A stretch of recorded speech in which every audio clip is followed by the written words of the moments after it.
తెలంగాణ ఉద్యమకారుల సంక్షేమం కోసం చేపట్టిన భూ పోరాటంలోని భాగంగా జూలై 2న చెలో ఉప్పల్ బగాయత్ కార్యక్రమాలు నిర్వహిస్తున్నట్లు తెలంగాణ రక్షణ సేన అధినేత్రి కల్వకుంట్ల కవిత ప్రకటించారు. గత ప్రభుత్వం ఎన్నికల మేనిఫెస్టోలోని తెలంగాణ ఉద్యమకారులకు ఇచ్చిన హామీలను నెరవేర్చడంలో విఫలమైందని టీఆర్ఎస్ దేవరకొండ నియోజకవర్గ ఇన్ఛార్జ్ నేనేవత్ శివనాయక్ మండల కొత్తపల్లిలోని రైతులు ఆందోళనకు దిగారు. యాప్ ద్వారా కాకుండా నేరుగా యూరియాను అందించాలని రైతులు డిమాండ్ చేశారు. యాప్ విధానంతో చాలామంది రైతులు ఇబ్బందులు పడుతున్నారని, సాంకేతిక సమస్యలతో ఎరువులు సకాలంలో అందడం లేదని ఆవేదన వ్యక్తం చేశారు.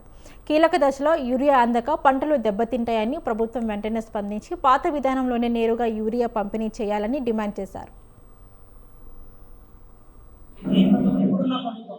అన్ని ప్రభుత్వాలు కూడా ఉద్యమకారులని ఎప్పుడు మోసం చేస్తూనే ఉన్నాయి.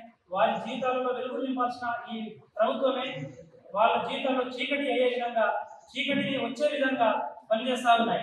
ఆ విధంగా పనిచేస్తున్న ఈ ప్రభుత్వాలన్నీ కూడా మనకు కూలిపోయే పరిస్థితి వచ్చిందని మేము గుర్తు చేస్తూ ఉన్నాం.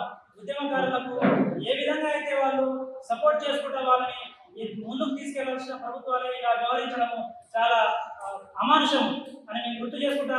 కవితక్క గారి ఆధ్వర్యంలో ఈ యొక్క ఉద్యమకారులకి ఉప్పల్ బగాయత్లో రేపు జూలై 2వ తేదీన జరుగుతున్నటువంటి ఈ కార్యక్రమానికి ఉద్యమకారులు కానీ, నిరుద్యోగులు కానీ అందరూ హాజరై ఆ యొక్క కార్యక్రమాన్ని విజయవంతం చేసి, మనకి గత ప్రభుత్వం 9-10 ఏళ్ల పాలన ఉద్యమకారులకు ఎటువంటి న్యాయం చేయలేదు.